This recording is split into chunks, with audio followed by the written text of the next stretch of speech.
जय श्री ओम नमः सिद्धेभ्यः। जय श्री महावीराय नमः। जय श्री परम्पराचार्य गुरुवे नमः। जय श्री उमा स्वामी गुरुवे नमः। जय श्री शांति सागर गुरुवे नमः।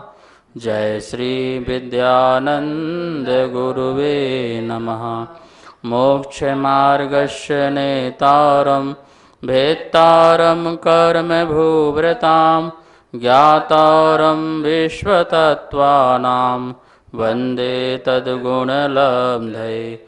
मङ्गलं भगवान् वीरो मङ्गलं गौतमो गणी मङ्गलं कुन्दकुन्दार्यो जैन धर्मोऽस्तु मङ्गलम्। हम सभी लोग 7वां अध्याय आश्रव अधिकार समझ रहे थे, जिसमें शुभ आश्रव के कारण देख रहे थे। 7वें अध्याय में हम 5 अणुव्रतों का वर्णन कर चुके थे और कल जो है सप्तशील में से पहला जो है दिग्व्रत के बारे में बताया था। दिग्व्रत मतलब कि दिशाओं का जाने का जीवन पर्यंत में मर्यादा बना करके त्याग करना। इससे लाभ क्या है? तो आचार्य अकलंक देव राजवार्तिक में और समंत स्वामी रत्नकुंडक श्रावकाचार्य में कहते हैं कि हमारा जहाँ तक सीमा है उसके पार जाने का त्याग हो जाने से, मन से, वचन से, काय से, कृत कारित अनुमोदना से, तो उस समय आचार्य कहते हैं प्रत्याख्यान कषाय के अत्यंत मंद हो जाने के कारण उसमें उपचार से महाव्रत की कल्पना की गई है कि जैसे महाव्रती जो हैं सूक्ष्म हिंसा के भी त्यागी होते हैं। स्थावर का तो श्रावक त्यागी होता है, सूक्ष्म का नहीं हो पाता है, लेकिन सूक्ष्म हिंसा के त्यागी मुनिराज होते हैं। तो जैसे अपने जैसे 1 किलोमीटर के अंदर अपन हैं, उसके बाहर का अपना जाने का मान लो त्याग है, तो उसके बाहर जो कुछ भी कार्य हो रहा है, जो कुछ भी बन रहा है या हिंसाएं हो रही हैं, उन सब से हम बच जाते हैं, क्योंकि वहाँ के कार्य की, वहाँ के काम की हमारी मन से, वचन से, काय से कृत कार्य अनुमोदना नहीं होती है, तो हमारा उपयोग बाहर नहीं जाता है, हम अपने में ही रहते हैं, अपने स्थान में ही रहते हैं। तो उस समय हम बाहर का पूरी सूक्ष्म हिंसाओं से भी बच जाते हैं। तो आचार्य कहते हैं वो महाव्रत जैसे तुम्हारे परिणाम हो जाते हैं, अर्थात महाव्रत को तुमको उपचार से कहा जाता है। और भी इसी प्रकार से मर्यादा कम करते गए और एक समय ऐसा आया हमने संपूर्ण त्याग कर दिया, अर्थात जो परिग्रह है वो सब कुछ त्याग कर दिया, सूक्ष्म हिंसा का भी त्याग कर दिया। अब निर्गंथ मुनि बन गए, निर्गंथ मुनि बन गए। अब आपको पता है कि इस प्रकार की मर्यादा क्यों बनाई जाती है। मुनि की मर्यादा नहीं है, ध्यान रखना, मुनि का तो मन अपना कंट्रोल है। तो इसलिए अब मुनि जो हैं जब भी कहीं जाना होगा वो पैदल जाएंगे, तो जहाँ पैदल जाएंगे बस उतना ही विकल्प है और आगे तक का विकल्प नहीं है। लेकिन श्रावक में ऐसा नहीं हो सकता। श्रावक क्या करता है, अपने उसके साधन होते हैं, तो साधनों का उपयोग करके वो संसार में कहीं भी जा सकता है। इसलिए उसको बाउंडेशन लगाया कि तुम अपनी मर्यादा बनाओ, अपनी सीमा बनाओ, तुम अपने जो भोग में परिमाण है वो सीमा बनाओ। ये सब क्यों? क्योंकि श्रावक जितना उसको मर्यादा बनाएंगे वो अपने आप को जान पाएगा, अपनी साधना में पहुंच पाएगा। और जब उसके संपूर्ण त्याग हो गया, अब उसके गाड़ी वाहन का भी त्याग हो गया, ठीक है ना, अब उसको पैदल चलना है मुनि बन करके। अब मुनि बन के पैदल चलना है तो वो कहाँ घूमने जा सकता है बताइए? क्या भारत से बाहर जा सकता है? क्या आज सोचे और आज ही बॉम्बे पहुंच जाएगा? क्या आज ही बहुत दूर जा सकते हैं? क्या नहीं जा सकते। अब उनकी मर्यादा है, जो चलना है अब 4 हाथ देख के चलना है और जितना चल सकेंगे उतना ही चलना है। अपनी मर्यादा से ज़्यादा चल भी नहीं पाएंगे, पैदल ही चलना है क्योंकि। तो इस प्रकार से मुनि बनने की ये कला है। दिग्व्रत, देशव्रत, जो भी आपके 12 व्रत बता रहे हैं, 5 अणुव्रत, 3 गुणव्रत, 4 शिक्षा व्रत, ये सब कुछ जो हैं अंत में हमें निष्परिग्रह और निर्विकल्प बना देते हैं, मुनि बना देते हैं। इसलिए इनका पालन हमें जरूर करना चाहिए। अब हम यहाँ पर जो देश व्रत आदि आगे के व्रत हैं उनका वर्णन करेंगे। पहले उसके जो सूत्र कल पढ़ाया था उसको बोर्ड के माध्यम से एक बार देखते हैं। 7वें अध्याय का सूत्र नंबर 21वां है, दिग देशा नर्थ दंड विरति सामायिक प्रोषदोपवासोपभोग परिभोग परिमाणातिथि समविभाग व्रत संपन्नश्च। इस प्रकार से सूत्र है। यहाँ दिग विरति, देश विरति और अनर्थ दंड विरति, ये तीन जो हैं गुणव्रत हैं। सामायिक, प्रोषदोपासोप, उपभोग परिभोग, परिमाण, यहाँ तक आ जाएगा परिमाण, और फिर अतिथि संविभाग, ये चार जो हैं शिक्षा व्रत हैं। कल अपन ने दिग्व्रति की चर्चा की। आज देश विरति, जो देश विरति क्या है इसके बारे में समझेंगे। दिग्व्रतों के अंदर भी जो सीमा बनाई जाती है प्रतिदिन की या कुछ काल अवधि की, उसे देश व्रत कहते हैं। जैसे कि हमने अपनी सीमा बनाई कि हम भारत के बाहर नहीं जाएंगे, तो ये जीवन पर्यंत की जो सीमा बनी इसका नाम हो जाएगा दिग्व्रत। अब भारत के अंदर भी मैं अभी दिल्ली में हूँ मान लो, तो दिल्ली में रह कर के मैं दिल्ली के बाहर नहीं जाऊँगा, आज एक हफ्ते नहीं जाऊँगा, पूरे चतुर्मास में दिल्ली के बाहर नहीं जाऊँगा। तो इस प्रकार से जो हम अपनी सीमा के अंदर भी और जो सीमा बना लेते हैं वो देश व्रत कहलाता है। और भी इसका अर्थ समझ सकते हैं, जिस देश में हमारे व्रत भंग हों, नियम टूटें, ऐसे देश का विरति त्याग करना देश विरति कहलाता है। हम ऐसे स्थान पर रह रहे हैं जहाँ पर हमारा चारित्र का पालन ही नहीं हो पाता है, हमारी प्रतिमाओं जो हैं वो पल नहीं पाती हैं, नियम टूट जाते हैं, जैसे खान पान सही नहीं रह पाता है, वहाँ का वातावरण सही नहीं है, ऋतु मौसम आदि सही नहीं है, जिसके कारण हमारी तपस्या हमारी साधना भंग हो जाते हैं। सामायिक में मन नहीं लग रहा है, हम अपने शुद्ध वस्तु को ग्रहण नहीं कर पा रहे हैं, तो इस प्रकार से ऐसे देश में नहीं रहना चाहिए। यहाँ पर देश जो हैं ये विशाल विशाल जो देश हैं, उन देशों के अंदर भी जो देश होते हैं, पहले छोटे छोटे देश होते थे, जिस प्रकार से चंपा देश जो है, विदेह देश जो है, अंग देश है, वंग देश है, मगध देश है, सौराष्ट्र देश है। तो इस भारत के अंदर ही कितने छोटे छोटे देश थे, तो उनको भी देश बोलते हैं। ठीक है, एक संपूर्ण देश तो कहलाते ही है, उनके अंदर भी जो रहते हैं वो भी देश कहलाते हैं। तो जैसे इंद्रप्रस्थ देश, ये इंद्रप्रस्थ राजधानी कहलाती थी। तो इसी प्रकार से यहाँ पर अपन को ये समझना है कि जो हमने सीमा बनाई है जीवन पर्यंत के लिए, उसमें भी हम अपने असंयम का परिहार करने के लिए और संयम को और प्रकट करने के लिए, अपने भोगोपभोग में कंट्रोल करने के लिए, अपनी जीवन की साधना को बढ़ाने के लिए हम और भी उस सीमाओं से बचते हैं। जैसे कि हमने दिल्ली की सीमा बनाई कि आज दिल्ली के बाहर नहीं जाएंगे, तो इसमें कितना बड़ा ये साधना है। परिणाम ही नहीं आया घूमने फिरने का, बाहर जाने का, यहाँ वहाँ घूमने का, वो परिणाम चला गया। तो कितने विकल्पों से हमें जो है अपनी आत्मा की रक्षा की हमने। अनंत विकल्प हो जाते हैं यदि हमारे अंदर ये सीमा नहीं बनती है। जैसे मान लो कि आपने 2 टाइम भोजन करना है, ऐसा आपने आज नियम लिया कि आज मैं सिर्फ 2 टाइम ही भोजन करूंगा या 1 टाइम ही भोजन करूंगा, तो आपके सारे विकल्प दूर हो गए। जो बीच में कुछ भी खा पी लेने का विकल्प था, आप कितने बार कुछ भी ले लेते थे, वो विकल्प थे, वो विकल्प शांत हो जाते हैं और मन भी एक व्यवस्थित हो जाता है। मन को भी एक आदेश मिल जाता है कि नहीं भैया देखो, अब यहाँ वहाँ भागना नहीं है, हमें यही करना है। इंद्रियां भी व्यवस्थित हो जाती हैं, आत्मा स्वस्थ हो जाती है। तो इस प्रकार से देश व्रत जो है, अपन इसके 2 अर्थ समझेंगे। एक तो अपन ने ये समझा कि जो दिग्व्रत हैं जो जीवन पर्यंत के लिए लिए थे उसके अंदर भी रोज या प्रतिदिन या एक मास, एक महीना, चातुर्मास आदि जितने भी आप समय काल अवधि का मर्यादा बनाते हैं कि इसके बाहर हम नहीं जाएंगे, वो देश व्रत है।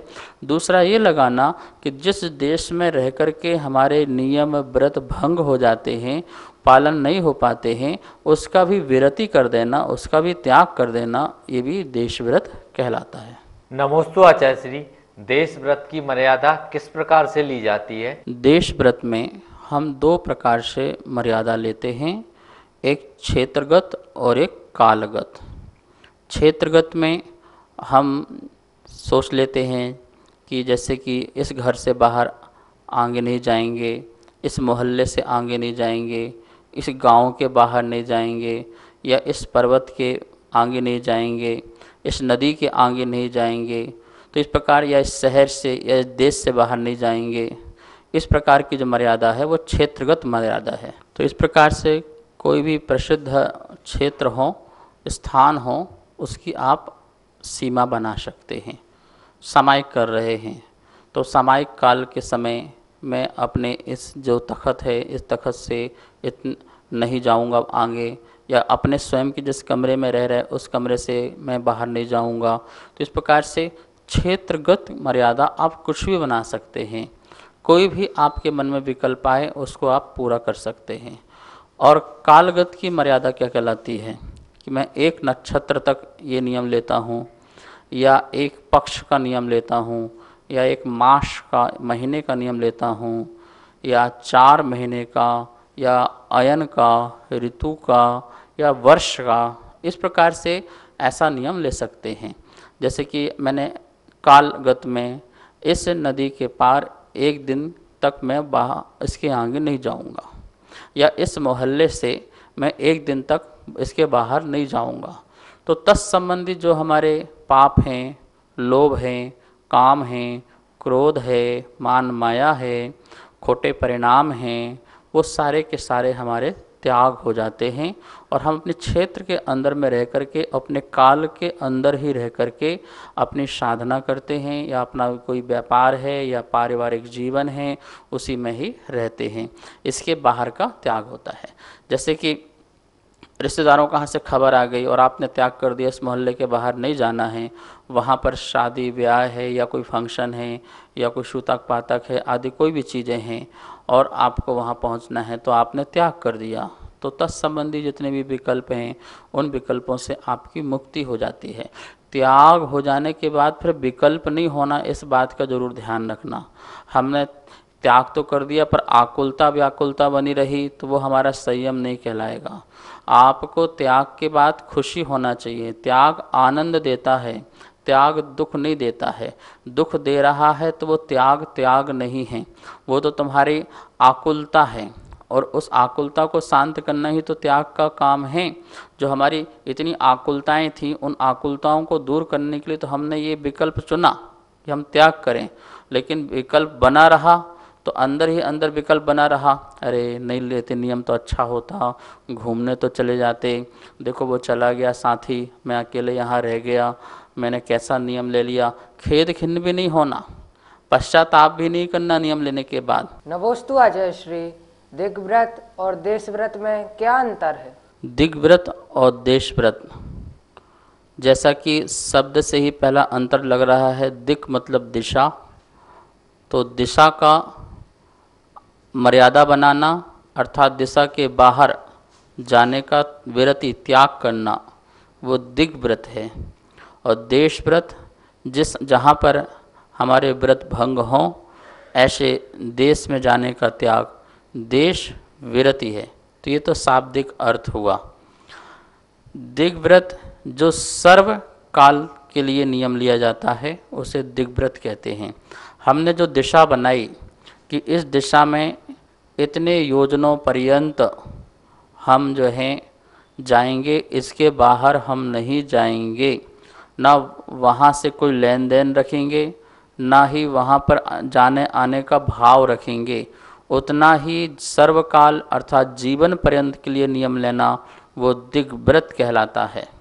देशव्रत जो है नियत काल के लिए जो हम अपने दिग्व्रत के अंदर जो नियम ले लेते हैं कालगत और क्षेत्रगत, वह नियम नियत काल के लिए होता है, कुछ समय के लिए होता है, अपनी शक्ति यथाशक्ति के अनुसार लिया गया नियम होता है। यह जो नियम है कोई जबरदस्ती का नियम नहीं होता है। यह नियम जो है अपनी शक्ति के अनुसार लिया जाता है कि इतनी अपनी शक्ति है तो हम इतना काल तक के लिए नियम ले रहे हैं और यहाँ तक का नियम ले रहे हैं, इस क्षेत्रगत तक का नियम ले रहे हैं। यह कहलाता है देशव्रत। इस प्रकार से ये दिग्व्रत और देशव्रत में इतना ही अंतर समझना। ये दोनों ही जो व्रत हैं हमारे लोभ को घटाते हैं, हमारे काम को घटाते हैं, पाप को भी घटाते हैं।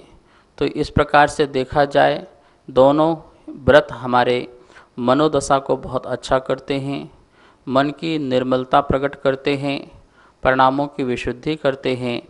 हमारे अंदर जो आसक्ति है विषयों की, उन विषयों की आसक्ति भी दूर होती है। हम इंद्रियों के जो वशीभूत होते हैं वो हमारा वश भी समाप्त होता है। जैसे कि हमको फलाने देश में घूमने का भाव हो, फलाने देश का भोजन करने का भाव हो, वहाँ जो वस्तुएं हैं उनको देखने का भाव हो, वहाँ के जो है सुनने का भाव हो, या वहाँ के कपड़े आदि पहनने का भाव हो, ये सारे के सारे जो विषय हैं, पांच इंद्रिय की जो आसक्तियाँ हैं, भोग विलास हैं, वो सारे के सारे जो हैं हमारे समाप्त होते हैं। इतना लाभ आत्मा को होता है। कहने का मतलब है हम उतनी आसक्ति कम करते हैं तो हम जो हैं मुनि के स्वरूप को थोड़ा थोड़ा सा अंश अंश में प्रकट करने लगते हैं। अपरिग्रह में हमारी जो है भाव प्रकट होने लगते हैं, अर्थात अपरिग्रहपन भी हमारे अंदर आने लगता है। मूर्छा घटती है, ममत्व परिणाम घटता है। मोह मूर्छा ये जो है हमें अपने स्वभाव को प्रकट नहीं होने देता है। इसलिए आत्मा का अनुभव करने के लिए आचार्यों ने कहा है कि मोह मूर्छा को समाप्त करना पड़ेगा, तभी तुमको स्वानुभूति हो पाएगी। इसके बिना स्वानुभूति होना बहुत ही मुश्किल है।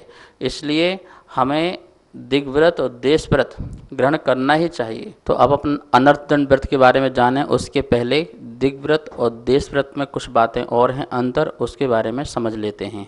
देखिए यहाँ पे लिखा है दिग्व्रत और देशव्रत में अंतर। कुछ बातें हैं जानने योग्य हैं, आप नोट भी कर सकते हैं। पहला लिखा है दिग्व्रत जीवन पर्यंत के लिए सीमा बनाई जाती है, उसे दिग्व्रत कहते हैं।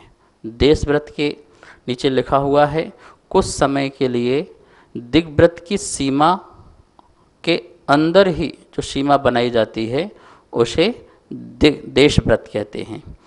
दिग्व्रत के नीचे लिखा हुआ है पूर्ण भव के लिए स्थायी। पूर्ण भव के लिए, ये जितना अपना जीवन है ये पूर्ण भव के लिए स्थायी रूप से ये व्रत लिया जाता है जब तक मोक्ष न हो। और देशव्रत समय सीमा के बाद बदला जा सकता है। अपने समय सीमा समाप्त हुई फिर उसको बदल भी सकते हैं। दिग्व्रत में लिखा है सीमा अपने देश पर्यंत विस्तृत भी हो सकती है। दिग्व्रत में जो अपन ने सीमा बनाई है तो उसको और भी अपन क्या कर सकते हैं, जैसे अपन ने भारत के लिए थी तो अपन उसमें और भी कम करके उसको आगे जीवन पर्यंत के लिए ले सकते हैं। लेकिन देशव्रत में क्या है, अपने बैठने मात्र स्थान पर संकुचित हो सकती है। क्या हो सकती है कि हम जितना स्थान बैठे हैं उतना ही तक का तो बना सकते हैं संकुचित करके, और उससे कम तो ज़्यादा हम कर नहीं सकते। हमने घर तक का लिया, पलंग तक का लिया, अब जहाँ बैठे हैं उतने स्थान संकुचित कर सकते हैं, उससे और कम नहीं कर सकते हैं। दिग्व्रत में और बात लिखी है जीवन पर्यंत होने से विवेक जागृति अधिक चाहिए, क्योंकि दिग्व्रत जीवन पर्यंत के लिए है तो उसमें हमारी विवेक जागृति जो है वो विशेष रूप से चाहिए, स्मरण में रहे, ध्यान में रहे, इसलिए ज़्यादा ध्यान रखने लायक है। देशव्रत में क्या है, कुछ काल होने के लिए विशेष आकुलता का अवसर नहीं मिलता है, क्योंकि वो थोड़े समय के लिए होता है। जैसे अपने 1 घंटे के लिए लिया, 2 घंटे के लिए लिया, या इतने समय के लिए लिया, इतने क्षेत्र तक कर लिया, तो उसमें क्या है, समय कम होने के कारण ज़्यादा आकुलता नहीं होती है देश व्रत में। और सभी आचार जो इसे दिग व्रत को गुण व्रत में ही रखते हैं, लेकिन जो ये देश व्रत है उसको किन्हीं किन्हीं आचार्यों ने इसे शिक्षा व्रत में भी रखा है। इतना ही इन दोनों में अंतर समझना। तो इस प्रकार से यहाँ पे लिखा है गुण व्रत 3 प्रकार के, दिग व्रत, देश व्रत और अनर्दंड व्रत। अपन ने 2 व्रतों की चर्चा कर ली है। अब देखिए तीसरे नंबर में लिखा है, क्या लिखा है, अनर्थ दंड त्याग व्रत। ठीक है। अब इसमें देखिए क्या लिखा है, बिना प्रयोजन मन वचन काय की अशुभ प्रवृत्ति या चेष्टा का त्याग करना, इसे अनर्थ दंड व्रत कहते हैं। अनर्थ दंड, अब देखिए इसमें जो है अपन कुछ शब्दों को तोड़ते हैं। अनर्थ दंड व्रत, ठीक है ना। तो इसको आप संधि विच्छेद कर लीजिए, कॉपी में लिख लीजिए। ना प्लस अर्थ प्लस दंड प्लस व्रत, इस प्रकार से अपन ने ये प्लस प्लस करके लिख लिया। ना मतलब नहीं, अर्थ मतलब प्रयोजन। जिस कार्य में प्रयोजन ना हो, उपकार का प्रयोजन ना हो, या जीवन जीने का प्रयोजन ना हो, धर्म का प्रयोजन ना हो, अच्छे कार्य का प्रयोजन ना हो, तो जिस कार्य में अर्थ मतलब प्रयोजन, ना मतलब नहीं हो, मतलब बिना उपकार और बिना प्रयोजन के मात्र उसमें पाप क्रियाएं ही हो रही हों उस कार्य को करने से, तो ऐसे दंड, ऐसा जो कार्य है वो उसको त्याग करना व्रत, क्या है वो, व्रत कहलाता है। ना अर्थ दंड, दंड मतलब मन वचन काय, मन वचन काय से निष्प्रयोजन कार्य नहीं करना। अर्थ मतलब प्रयोजन, दंड मतलब मन वचन काय, मन वचन काय से प्रयोजन बिना कोई भी कार्य नहीं करना, इसका त्याग करना, इसका नियम लेना, ये अनर्थ दंड व्रत कहलाता है। तो देखिए हमने जो दिग व्रत और देश व्रत लिए हैं उसके अंदर भी अब कितना अपने आप को कंट्रोल करना है। उसके अंदर रहकर भी हमें पाप की क्रियाओं से विरक्त होना है। ऐसा नहीं कि हमें स्वतंत्रता मिल गई हो, आप स्वच्छंद हो जाओ कि चलो ठीक है अब तो हमने देश व्रत का नियम ले लिया है। जैसे मान लो कि हमने 1 घंटे का घर से बाहर जाने का त्याग कर लिया है, ऐसा देश व्रत ले लिया, तो अब स्वच्छंद हो जाएं। अब तो हम घर के अंदर कुछ भी कर सकते हैं, कुछ भी खाओ, कुछ भी पियो और कुछ भी देखो, कुछ भी उठो बैठो ऐसा करके। तो बोले नहीं, उसमें भी हमें निष्प्रयोजन कार्य नहीं करना है। निष्प्रयोजन का मतलब है जिसमें पाप की क्रियाएं हों, ऐसे पाप की क्रियाएं भी हमें नहीं करना है, ना मन से, ना वचन से, ना काय से। लोग क्या करते हैं, अक्सर त्याग कर दिया, अब क्या करें, खाली बैठे हैं तो चलो कुछ ना कुछ काम में लग जाते हैं, जिससे पाप की क्रियाएं, उसके बिना भी रहा जा सकता है। जैसे कि अब आपका मन नहीं लग रहा है, जैसे आपने एक मोहल्ले का त्याग किया कि मुझे इस मोहल्ले के बाहर नहीं जाऊंगा मैं, तो अब मन नहीं लग रहा घर में, तो क्या करें, चलो थोड़ा घूम आते हैं, फिर आते हैं, यहाँ हो आते हैं, वहाँ हो आते हैं। तो क्या कर रहे हैं, ये निष्प्रयोजन कार्य है। झाड़ू लेकर के रोड में झाड़ू लगाने लगे, नालियों को साफ करने लगे, बोले क्या करेंगे घर में, काम नहीं है, तो अब घर का सारे बर्तन निकाल लिए, सारे कपड़े निकाल लिए और लेकर के बैठ गए, पाप की क्रियाओं में लग गए, निष्प्रयोजन कार्य में लग गए, जो कि बिल्कुल भी प्रयोजनवान नहीं था, पर हमें टाइम पास नहीं हो रहा है, अब हम क्या करें, तो पाप की क्रियाओं में लग जाना। तो नहीं, इससे निवृत्ति होना, इससे विरमण होना, इससे विरति होना, इसका त्याग करना, मन वचन काय से निष्प्रयोजन कार्य को त्याग करना जिसमें कोई प्रयोजन ना हो। जैसे आप पार्क में घूम रहे हैं तो उसमें आपका प्रयोजन क्या है कि भैया चलो शरीर का स्वास्थ्य ठीक रहे, ठीक है, देख के घूमो, नीचे देख के चलो, कोई दिक्कत नहीं, घास फूस में मत चलिए, लेकिन प्रयोजन नहीं है। ये क्या कर रहे हैं, बस ऐसे घूम रहे, टाइम पास कर रहे, भैया क्या करें, बोर हो रहे थे, तो ये निष्प्रयोजन कार्य है। तो ऐसे निष्प्रयोजन कार्य नहीं करना जिसमें हिंसा आदि की प्रवृत्ति हो। तो इस प्रकार से यहाँ पर अनर्थदंड के बारे में थोड़ा स्वरूप देखा, कल इसके बारे में और विस्तार से चर्चा करेंगे। आज इतना ही। आइए अब जनवाणी स्तुति करते हैं। जावाणी के ज्ञान से सूझे लोकालो, शोभाणी मस्तक धरूं सदा देत हों धो। हे जनवाणी भारती तो हे जपो दिन रेन, जो तेरी सरना धरे सो पावे सुख चैन। सभी को बहुत बहुत मंगल आशीर्वाद। सभी को सादर जय जिनेन। चौथे अध्याय की पुस्तकें छपके आ चुकी है। जो भी स्वाध्याय प्रेमी चौथे अध्याय की पुस्तकें मंगवाना चाहते हैं वो नीचे दिए गए मेरे नंबर पर संपर्क कर सकते हैं। पांचों अध्याय की पुस्तकें छपवाने हेतु जो भी पुण्यार्जक बनना चाहते हैं, वह सहयोग राशि देना चाहते हैं, वो नीचे दिए गए नंबर पर संपर्क करें। जय जिनेन।